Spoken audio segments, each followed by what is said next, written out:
하나님의 말씀, 구약성경 이사야 29장 13절, 14절 두 절 말씀 같이 보겠습니다. 구약 1000페이지 이사야 29장 13절, 14절 같이 읽겠습니다.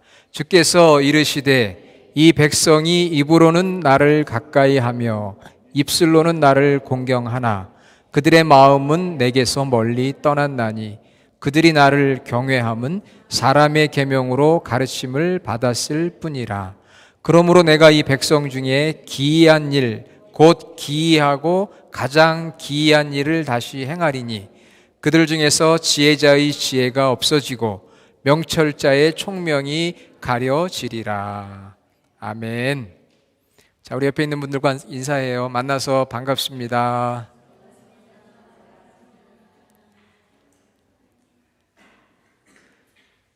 우리 최혜리 자매님이 반주를 해주셔서 감사하고 열심히 연습하셔서 지금 이렇게 하고 있어요. 근데 예배 때 로미하고 따로 떨어져 있어야 되네요.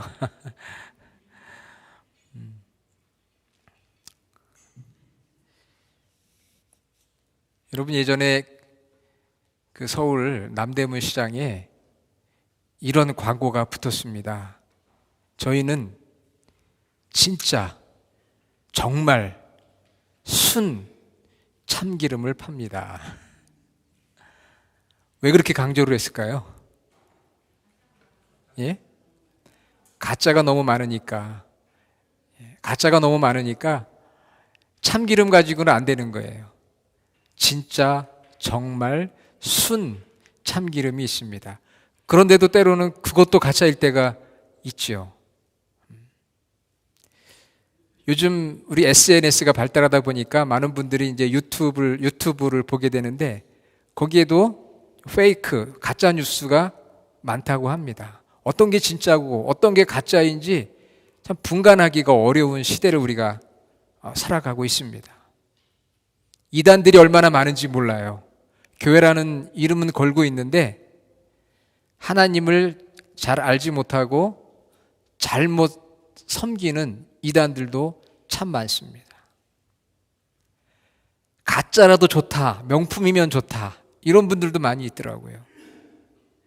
한국에서 목회하는 제 친구가 얼마 전에 미국을 방문했는데요. 같이 대화를 나누다 보니까 이 친구 손목에서 막 빛이 반짝반짝 나는 거예요. 왜 그런가 유심히 봤더니 글쎄 롤렉스 시계를 탁 차고 있는 거예요. 여러분 롤렉스 시계 아십니까? 시계 중에는 그래도 정상급에 들어가는 시계잖아요.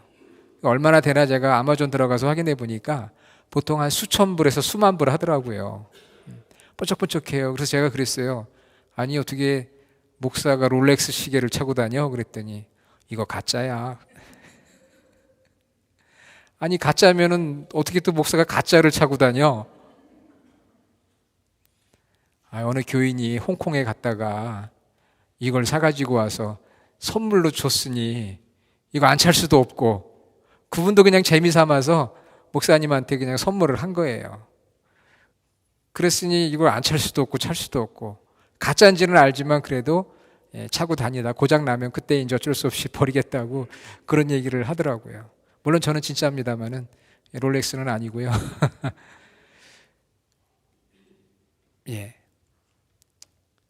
가짜래도 이름 있는 거, 이거 우리 선호하잖아요. 신앙생활은 어떻습니까? 신앙생활도 진짜가 있고 가짜가 있어요. 오늘 설교 제목이 진짜와 가짜인데 진짜가 있고 가짜가 있습니다. 여러분 한 번 구원받은 사람은 영원히 구원받습니까? 요즘 이 신학적인 문제를 가지고 많은 사람들이 토론을 하고 있어요. 그러나 생각해 보면 예수 그리스도를 믿고 거듭 태어난 사람이 다시 이전 상태로 돌아갈 수는 없잖아요. 한번 아기가 엄마 뱃속에서 태어났는데 다시 들어갈 수 있나요? 우리가 예수 그리스도를 믿고 진정으로 구원받았다면 그 구원은 영원하고 안전한 것입니다. 그러나 성경을 읽어보면은 구원 이전의 상태로 돌아가는 것에 대한 경고의 말씀들이 많이 나와요. 요한일서 2장 19절에 보니까 그들이 우리에게서 나갔으나 우리에게 속하지 아니하였나니 만일 우리에게 속하였더라면 우리와 함께 거하였으려니와 그들이 나간 것은 다 우리에게 속하지 아니함을 나타내려 함이니라. 이 말씀은 처음부터 가짜였다는 거예요. 정말 예수님을 그 마음 가운데 진심으로 영접하고 모신 사람은 그 구원이 영원하고 안전하다는 것이 성경의 증언입니다. 그러나 옛날로 돌아가는 것처럼 보이는 그런 성도들에 대해서, 교인들에 대해서 성경은 경고하고 있거든요. 가짜이어서는 안 된다. 진짜가 되어야 한다는 그런 말씀이죠. 그래서 예수님도 알곡과 가라지, 양과 염소 그렇게 나누어서 설명을 하기도 해요. 어떻게 알 수 있느냐? 열매를 보면 알 수 있다. 진짜와 가짜는 열매를 보면 알 수가 있는 거예요. 시간이 가면 고장이 납니다. 그건 가짜고요. 시간이 가면 막 벗겨지고 문제가 생기면 가짜인 거죠. 그러나 진짜는 오래 가잖아요. 오늘 저희가 함께 읽었던 이사야 말씀 29장 13절. 자, 우리 스크린 한번 다시 띄워주시고 성경 가지신 분은 성경을 한번 보시면서 이 말씀에 한번 여러분이 주목해 보세요. 자, 주께서 이르시되 이 백성이 입으로는 나를 가까이 하며 입술로는 나를 공경하나 그들의 마음은 내게서 멀리 떠났나니 그들이 나를 경외함은 사람의 계명으로 가르침을 받았을 뿐이라. 이렇게 말씀하고 있습니다. 여기에 보면은 진짜와 가짜가 나와요. 가짜와 진짜가 여기에 나와 있습니다. 가짜는 뭐냐? 먼저 가짜부터 이야기하면요, 가짜는 13절에 뭐라고 되어 있어요? 입으로, 입술로 가까이 하며 공경하는 자. 입술로만, 입으로만, 다시 말하면 말로만 이런 뜻이에요. 말로만 하나님을 가까이 하고 하나님을 공경하는 자는 가짜다. 이렇게 말씀하고 있어요. 여기서 이 백성이 입으로는 나를 가까이 한다라고 하는, 가까이 한다는 표현이 나오죠. 영어로는 near to me 이렇게 되어 있는데, 이 가까이 한다고 하는 히브리 단어를 보면은요, 예배한다는 뜻을 가지고 있어요. 그러니까 입으로만 예배하는 걸 말하는 거예요. 입으로만 가까이. 그리고 거기에 보니까 또 공경한다. 공경한다는 말은 영화롭게 한다, 이런 뜻이에요. 그래서 입으로, 입술로 나를 가까이 하고 공경한다는 이 말은 말로만 예배하는 그런 자를 말하는 거예요. 그런데 마음은 함께하지 않습니다. 마음은 멀리 떠났어요. 이런 종교생활, 이런 신앙생활, 이것이 가짜다, 그렇게 말씀하고 있어요. 그러니까 결국 말로만 목사이고 말로만 성도이고 마음이 함께하지 않을 때 이게 가짜라는 거죠. 이것을 정리해 보면 우리가 세 가지 신앙으로 설명을 합니다. 위선적인 신앙이다. 말만 있고 마음은 없고 그래서 행동이 없으니까 위선적인 신앙. 또 두 번째는 형식적인 신앙. 형식은 있고 의식은 있어요. 그래서 예배는 있는데, 제사는 있는데 거기에 마음이 없어요. 그래서 형식적인 신앙이라고 이야기하고요. 그것이 반복되어지기 때문에 습관적인 신앙이라고 표현을 합니다. 그러니까 가짜 신앙은 어떤 신앙이에요? 첫째는 위선적인 신앙, 두 번째는 형식적인 신앙, 세 번째는 습관적인 신앙. 토조 목사님 계시는데 그분이 쓴 책들이 많은 성도들에게 도전이 되는데요. 그분은 이런 얘기를 했어요. 이스라엘 민족에게 가장 해로운 원수는 습관의 지배였다. 습관적으로 종교생활, 종교의식을 하는 거예요. 말로. 그러나 거기에 마음이 없었고, 마음이 없다 보니까 순종이 없고 행동이 없고 열매가 없어요. 마음으로부터 시작이 돼야 되는데 마음이 없는 거죠. 입만 있는 것이죠. 그래서 오늘 영어 성경에도 보면은 13절에 lip their lips, 립 서비스만 한다는 거예요. 입으로. 그래서 예수님도 마태복음 15장 8절에서 9절에 보니까 예수님 당시 이렇게 가짜 신앙을 가지고 있던 사람들이 종교 지도자들 중에 있었습니다. 그 대표적인 사람들이 누구였습니까? 바리새인들과 서기관들. 그들의 가짜 신앙을 예수님께서 질책하셨어요. 이 이사야 29장 13절의 말씀을 예수님이 친히 인용하셨어요. 그래서 마태복음 15장 8절과 9절에 읽어보면 예수님이 이사야 말씀을 인용한 내용이 성경에 기록이 되어 있습니다. 그러니까 이스라엘 시대나 예수님 시대나 지금도 가짜가 있다는 거죠. 그리고 그 가짜는 말로만, 입술로만 예배하고 경배하는 그러한 신앙, 마음은 없는, 그래서 행동이 따라주지 못하고 열매가 없는 신앙, 외식적이고 형식적이고 습관적인 신앙, 이것을 가짜라고 말씀을 하셨어요.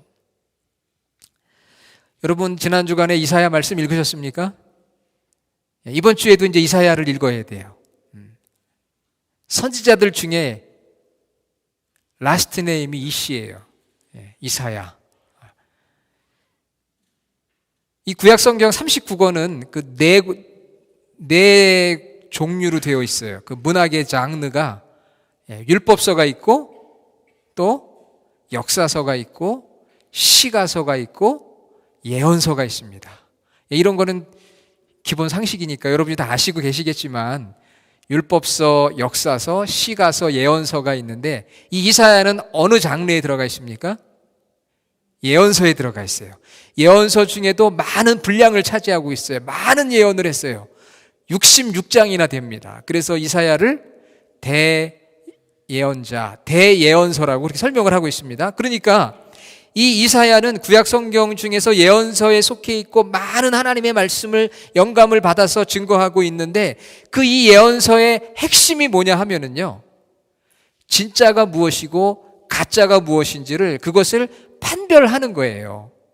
이스라엘 백성들이 종교 생활하고 믿음 생활하는데 가짜는 이런 것이다, 진짜는 이런 것이다, 진짜와 가짜를 감별하고 판정하는 역할을 누가 해요? 예언자들이 하는 거예요.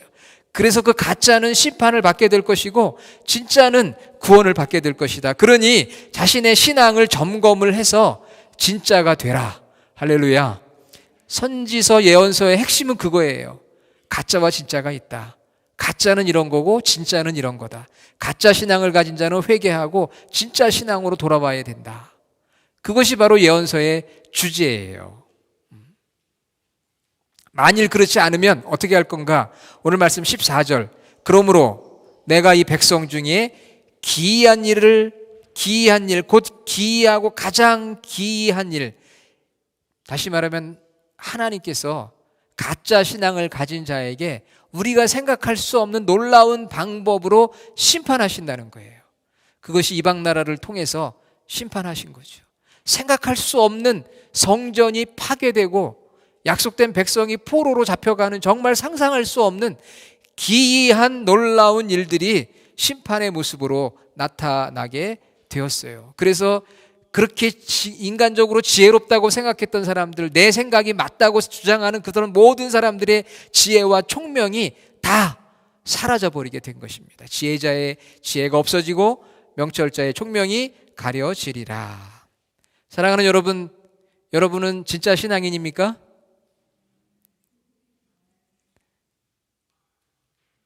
아니면 가짜 신앙인입니까?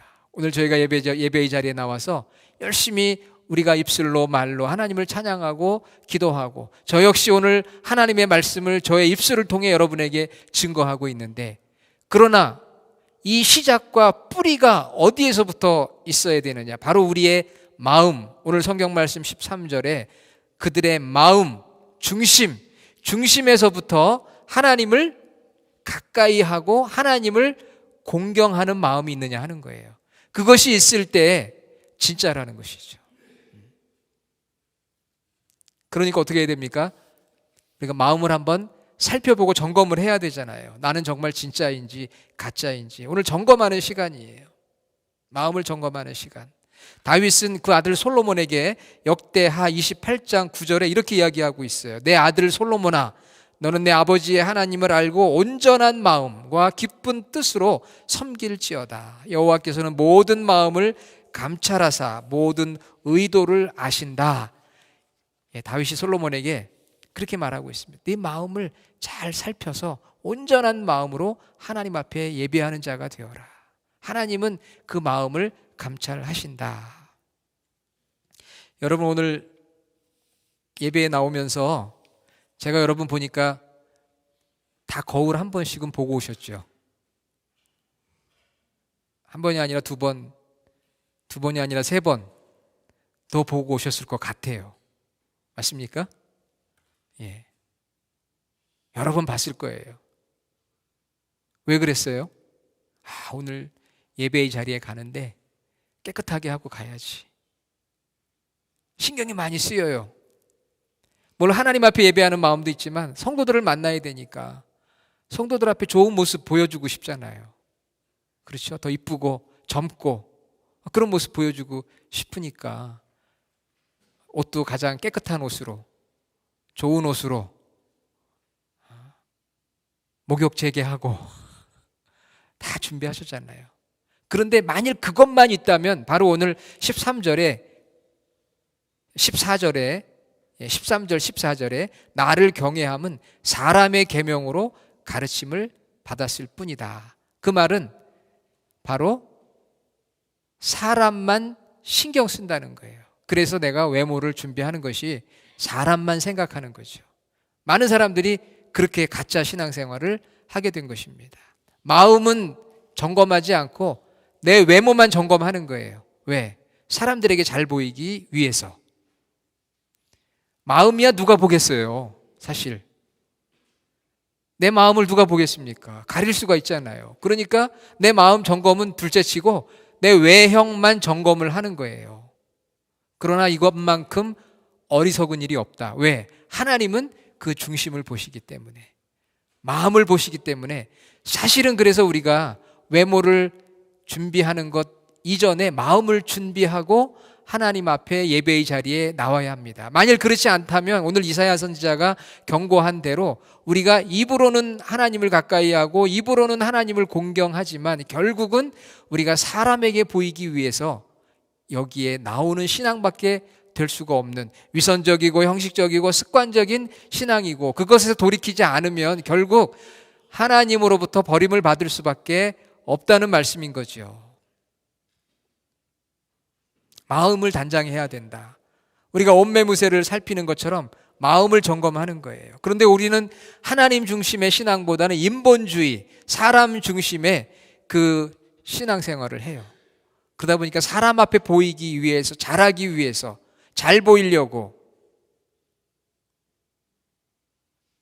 이사야 선지자를 통해서 하나님이 이스라엘 백성들에게 지적하시고 경고하신 말씀인 거죠.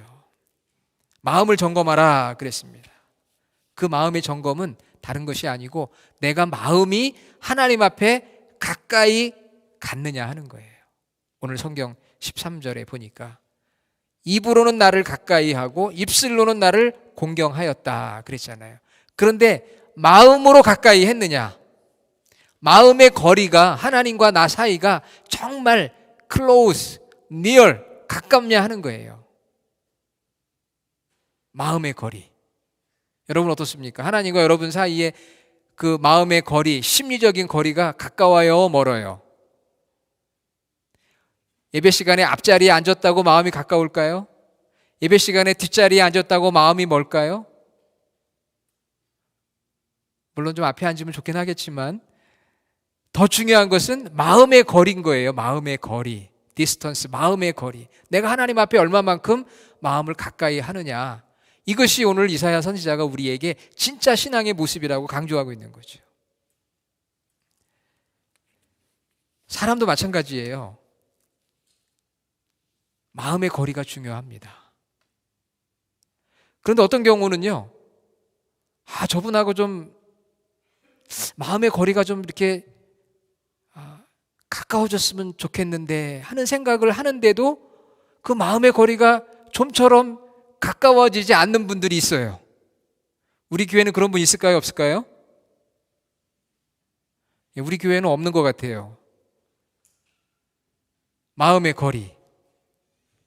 다시 말하면 위선적이고 형식적이고 습관적인 관계가 아니라 정말 마음의 거리가 가까운 친밀한 관계. 사람 사이에서 가장 가까운 거리는 어떤 관계죠? 사실은 원래 부부관계가 제일 마음이 가까운 거리의 관계라 촌수가 없다고 그러잖아요. 그 다음에 부모와 자녀, 뭐 형제와 형제. 마음의 거리가 중요하죠. 말로는 가까운 것 같은데 마음의 거리가 먼 경우가 참 많습니다. 신앙생활 하면서도. 여러분, 사람 사이의 거리감을 좁히기 위해서 필요한 게 무엇일까요?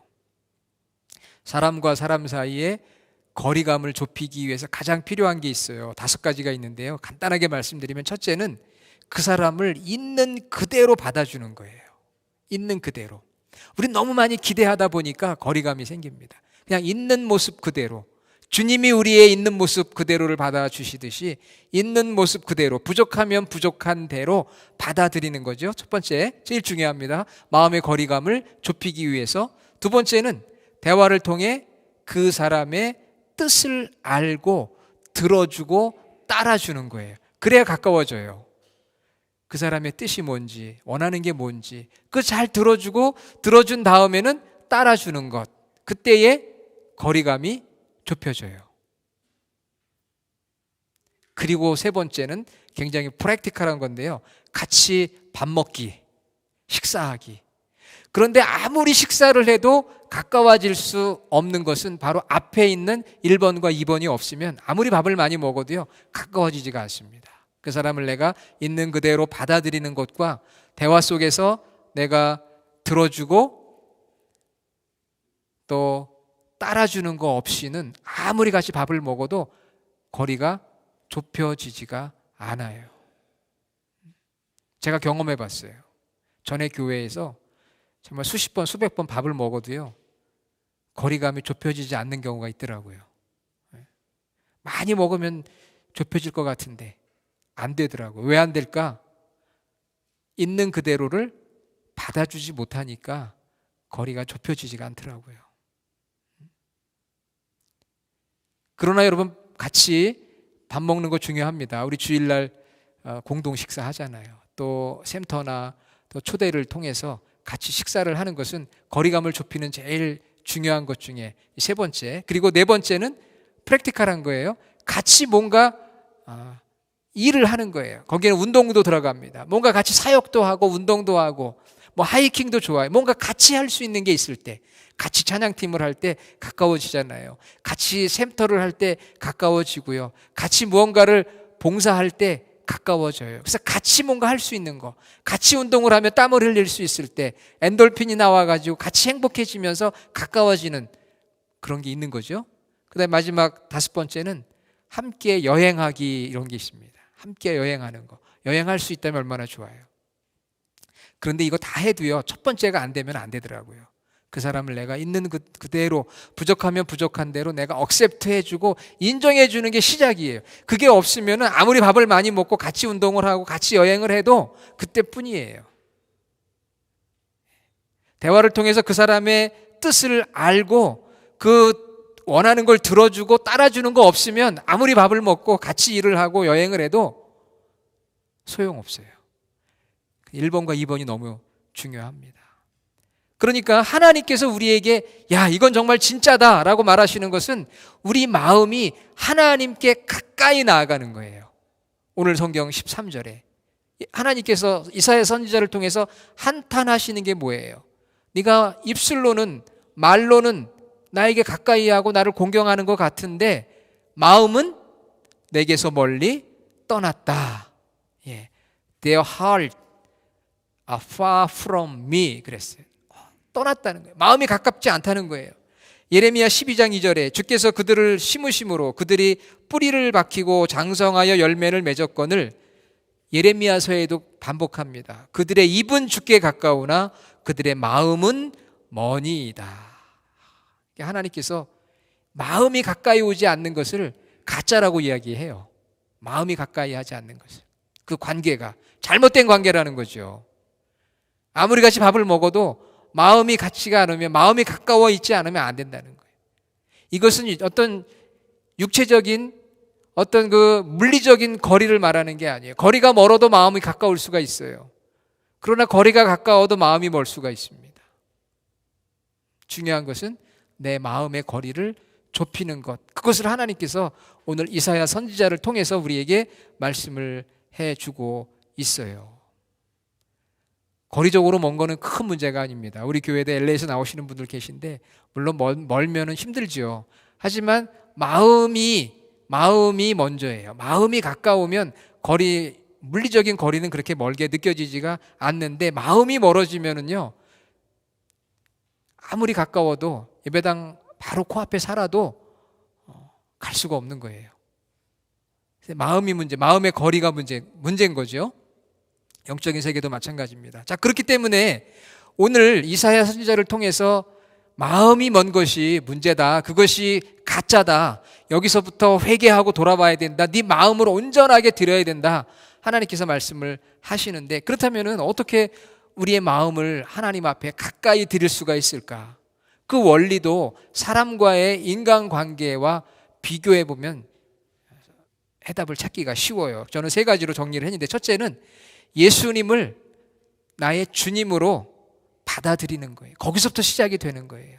받아들이지 않으면 아무리 우리가 종교 생활을 하고 의식을 치르고 찬양을 한다 해도 그 관계, 거리감은 좁혀지지가 않습니다. 그러니까 먼저 예수님, 인간의 몸으로 이 땅에 오신 예수님을 나의 구원자와 나의 삶의 주인으로 accept 하는 거죠. receive 하는 거예요. 그래서 내가 먼저 거듭난 자가 되어야 거리가 가까워집니다. 관계가 맺어지는 거예요. 관계가 일단 맺어져야 가까워지잖아요. 첫 번째는 그거예요. 받아들이는 거. 두 번째는 그 주님과 교제하는 거죠. 주님의 뜻을 알고 들어주고 따르는 것. 사랑과의 관계도 마찬가지입니다. 교제하고 동행하는 거예요. 그 예배도 한 번 빠지면 마음의 거리감이 멀어져요. 그래서 예배 빠지지 말아야 됩니다. 특히 주일 예배는 빠지지 말아야 돼요.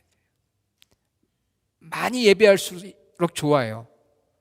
물론 그것이 형식적이고 습관적이 되어서는 안 됩니다. 그러나 우리가 말씀과 기도와 찬양 가운데 우리 마음을 들여서 하나님께 가까이 나아가고자 할 때, 그것을 하나님께서는 이사야 선지자를 통해서 진짜다. 여러분, 성경에 보면 진짜 신앙의 다양한 모습들이 나와요. 오늘 이사야를 통해서 하나님이 주시는 것은 그 중에 제일 중요한 거 하나, 마음을 가까이 하라는 거, 그걸 말씀을 드리고 있는 거예요. 그리고 세 번째는 결국 주님의 말씀과 명령에 순종하는 거죠. 순종할 때 거리는 가까워지는 거예요. 가정에서도 순종하지 않으면 거리가 멀어지고요. 교회에서도 순종하지 않으면 거리가 멀어져요. 부탁했는데 안 들어주면 거리가 멀어지는 게 인간의 기본적인 그 모습 아닙니까? 주님을 주님으로 받아들이는 거, 그리고 주님과 교제하는 거, 그 주님의 말씀에 순종하는 걸 통해서 내 마음을 주님 앞에 드리고 주님께 가까이 나아가는 거, 그 가까이 나아감을 통해서 예배하는 것, 그것이 바로 오늘 하나님께서 진짜다 이렇게 말씀하셨어요. 자, 그러면 여러분, 지금 여러분의 마음을 점검해 보니까 진짜인 것 같아요? 아니면 가짜인 것 같아요? 네? 진짜 같아요? 할렐루야. 우리 주님의 교회는 정말 진짜가 되기를 원합니다. 아멘. 이럴 때는 아멘으로 한번 크게 한번 해보세요. 진짜가 되기를 축원합니다. 예. 진짜가 돼야 하나님의 구원받은 백성으로서 지금부터 영원까지 하나님이 주신 은혜를 누리고 살아가잖아요. 진짜가 돼야 돼요. 진짜. 물리적인 거리감보다 마음의 거리, 그게 더 중요하다. 이것이 진짜다. 시편 73편 28절에 하나님께 가까이함이 내게 복이라 그랬어요. 하나님께 가까이함이 내게 복이다. 사랑하는 우리 주님의 교회 모든 우리 성도님들이 오늘 말씀처럼 진짜와 가짜를 구분하기 어려운 가짜가 판을 치는 시대에 살아가고 있습니다. 이때에 진짜 신앙인이 되세요. 형식적이고 위선적이고 습관적인 신앙이 아니라 정말 내 마음을 새롭게 해서 그 마음을 하나님께 가까이 하는 진짜 신앙인들로 다 거듭날 수 있기를 주님의 이름으로 축원합니다. 아멘. 기도하겠습니다. 아버지 하나님 감사합니다. 오늘 이사야 말씀을 통해서 진짜 신앙인이 되기를 원합니다. 입술로만이 아니라 우리 마음이 하나님께 가까이 마음을 드리는 저희들이 되기를 원합니다. 주님을 우리의 구원자로 영접하고 교제하고 그 뜻을 알아 순종함으로 마음의 거리를 이전보다 더 친밀하게 좁혀가는 우리 주님의 교회 모든 성도들이 되게 하여 주시옵소서. 예수님의 이름으로 간절히 기도드립니다. 아멘.